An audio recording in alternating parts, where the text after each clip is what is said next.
Hello everyone, today we will talk about how to fix or how to solve the problem of banner on the application of Discord. You will click on settings. In this page you can click on apps, default apps, app settings. On above you can search about the application of Discord and you will enter. Then you can click on first stop and you can click OK.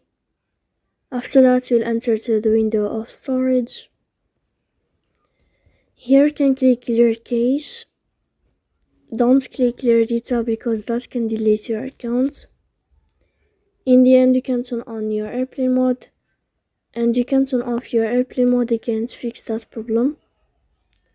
So please don't forget to support us by like and subscribe. See you next time in another video and thank you for your attention.